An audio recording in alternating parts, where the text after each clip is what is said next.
찬송가 213장으로 찬송하겠습니다. 213장 찬송입니다.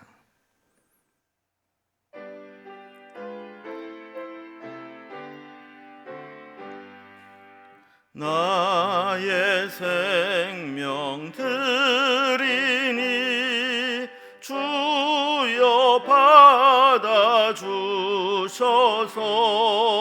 세상 살아갈 동안 찬송하게 하소서. 손과 발을 드리니 주여 받아주셔서 주의 일을 위하여 민첩하게 하소서. 나의 음성 드리니 주여 받아주셔서 주의 진리 말씀만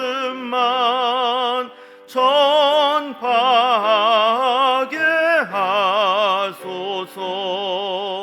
나의 보화 드리니 주여 받아주셔서 하늘나라 위하여 주 뜻대로 쓰소서. 나의 시간 드리니 주여 받아주셔서 평생토록 주 위에 봉사하게 하소서. 아멘.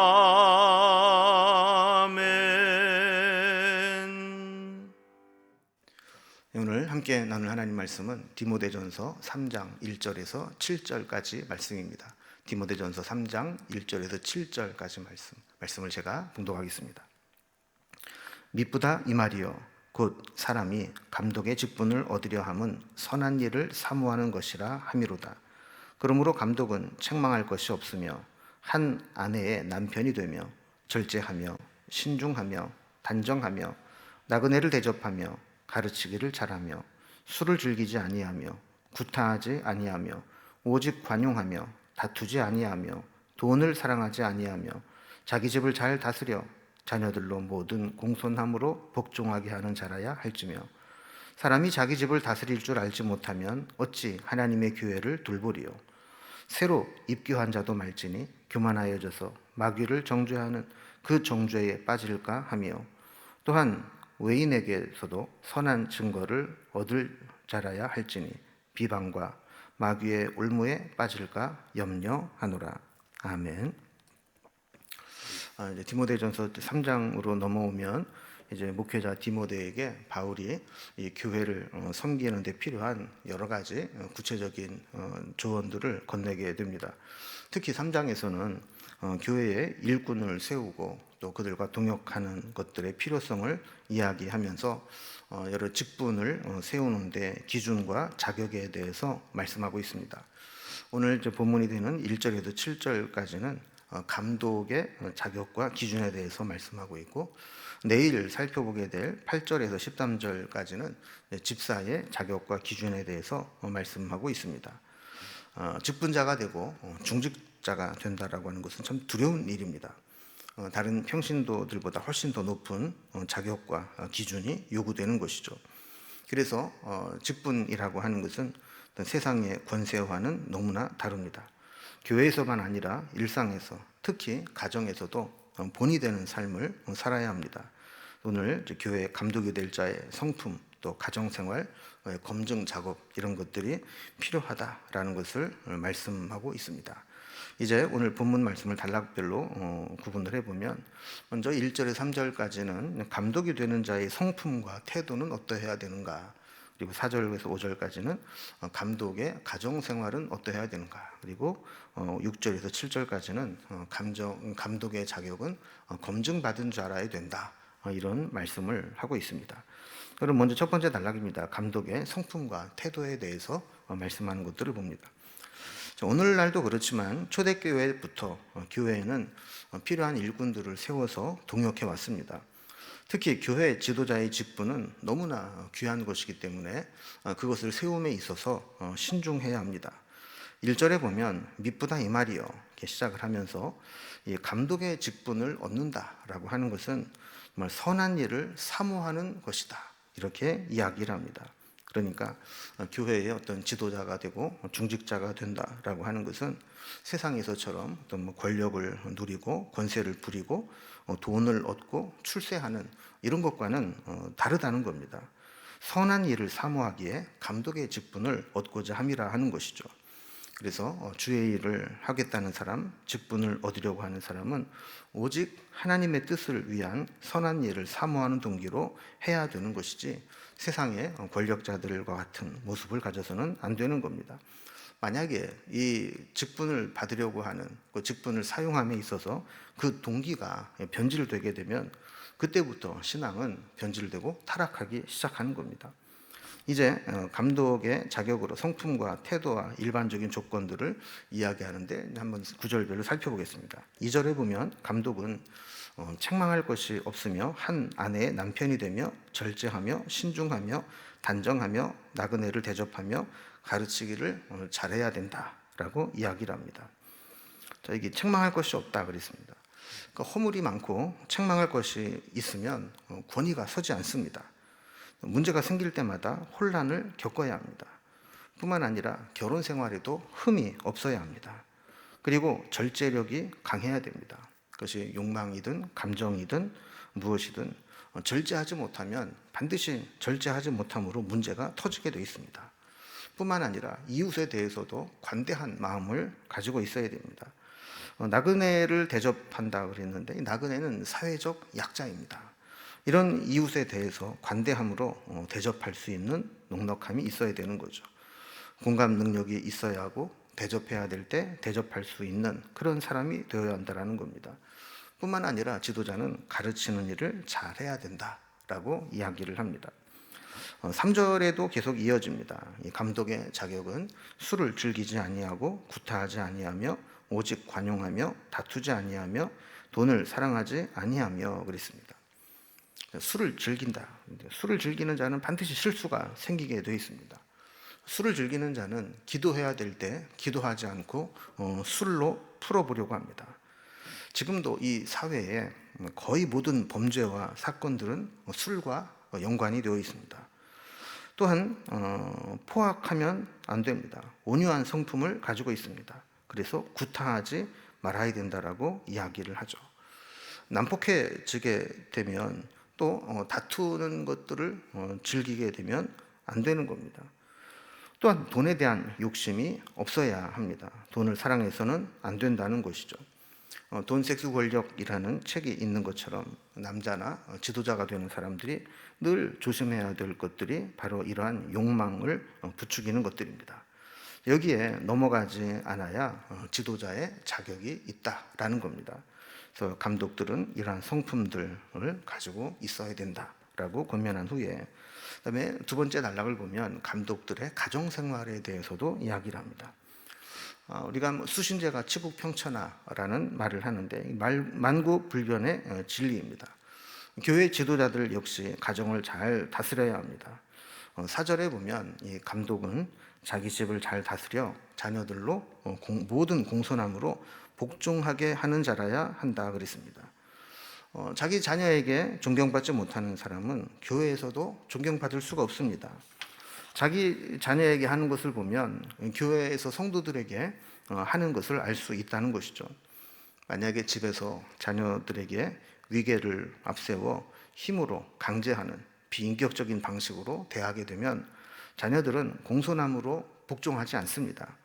인격적으로 대하고 합리적인 설명과 인격적 감화로 설득하는 자세를 가질 때 자녀들은 부모를 공경하게 되는 것이죠. 그러니까 하나를 보면 열을 알 수 있다고 자녀들에게 대하는 모습, 가정을 다스리는 모습을 보면 이 사람이 교회를 맡겨도 될 만한 지도자의 자격이 있는지를 알 수 있다라는 겁니다. 그래서 5절에 보면 사람이 자기 집을 다스릴 줄 알지 못하면 어찌 하나님의 교회를 돌보리요, 이렇게 이야기를 합니다. 그러니까 이 작은 가정 하나 다스리지 못하게 되면 가정보다 훨씬 더 거룩하고 복잡하고 많은 성도들이 있는 하나님의 교회를 어떻게 돌볼 수 있겠느냐 하면서 가정을 제대로 다스리는 것, 이것이 지도자의 덕목이 되어야 된다라는 겁니다. 그리고 세 번째 단락을 보면 감독이 될 사람은 이런 외적인 조건을 다 갖추었다 할지라도 검증 작업이 필요하다라는 겁니다. 앞에서 살펴본 기본적인 성품이나 조건들이 다 맞는다고 해도 지도자는 눈에 보이는 것만 보고 쉽게 세워서는 안 되고 검증된 자라야 한다라는 겁니다. 그래서 임명하기 전에 신중하게 검토하고 검증하라, 이 말씀을 하는데 6절에 보면 새로 입교한 자는 감독으로 세우지 말라 그랬습니다. 훈련되지 않고 너무 빨리 쉽게 지도자가 되면 교만해지기 쉽다라는 것이죠. 목사 중에도 보면 문제를 일으키는 목사들이 있습니다. 이런 목사들의 공통점을 하나 좀 찾아보면 이 사람들은 대부분 너무 빨리 자수성가하고 자기 목회를 소위 성공했다고 할 정도로 급성장을 시킨 목회자들입니다. 자기 능력으로 교회를 쉽게 부흥시켰다고 여기는 순간 교만에 빠지게 됩니다. 교만의 말로는 너무나 비참합니다. 마귀를 정죄하는 그 정죄에 빠지게 된다는 겁니다. 마귀가 심판을 받게 되는 것과 같이 하나님을 대적하고 교회를 허무는 자가 될 수 있다라는 겁니다. 돌아보면 이 사람이 좀 겸손해지는 것은 쉽지 않습니다. 좀 겸손에 이르기까지 많은 시간이 필요합니다. 그리고 그 시간 동안 연단도 받아야 하고 훈련도 받아야 됩니다. 그래서 새로운 사람들, 새로 입교한 자, 지금 겉으로 드러난 조건만 맞는다고 해서 쉽게 지도자로 세워서는 안 되고 그가 일정 기간 훈련되고 검증되었는지를 살펴보라는 겁니다. 7절에서도 외인에게서도 선한 증거를 얻은 자라야 임명할 수 있다, 이렇게 이야기를 합니다. 이 말은 교회 안에서만이 아니라 교회 밖에 있는 사람에게도 좋은 평판을 얻는 자라야 되어야 한다는 겁니다. 개중에 보면 교회 안에서는 헌신적으로 섬기고 봉사하고 또 칭찬받는 것처럼 보이는데 이 교회 밖에서 세상에서는 좋은 평판을 얻지 못하는 그런 사람들이 있습니다. 교회 지도자가 되는 사람이 세상의 기준에도 미치지 못하고 세상의 평균에도 미치지 못하는 저급한 수준에 머물러 있다면 교회 전체가 비난의 대상이 되고 큰 타격을 입게 됩니다. 이런 사람이 직분을 얻어 지도자가 되면 나중에 비방과 마귀의 올무에 빠지게 될 수 있다라는 것이죠. 우리도 종종 보면 참 평신도 때는 참 괜찮은 사람이었는데 장로가 되고 나더니 사람 완전히 변했다, 버렸다. 또 목사가 되고 나니까 아주 사람이 달라졌다, 이런 이야기를 들을 때가 있습니다. 그래서 사람은 참 평가하는 것이 쉽지 않습니다. 그러나 최소한의 검증 장치를 거쳐야 합니다. 그렇지 않으면 지금 당장 겉으로 드러난 것만 보고 지도자로 세웠다가 나중에 본색이 드러나게 될 때 더 큰 혼란을 가져올 수 있기 때문에 그렇습니다. 교회의 지도자는 개인적 인품으로도 또 사회적 기준으로도 그리고 가정의 어른으로도 모두 합당한 자가 되어야 합니다.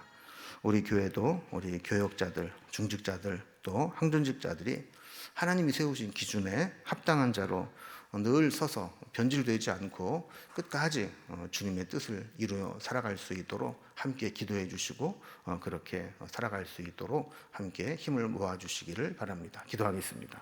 하나님 아버지, 오늘 우리 감독의 자격들을 살펴보았습니다.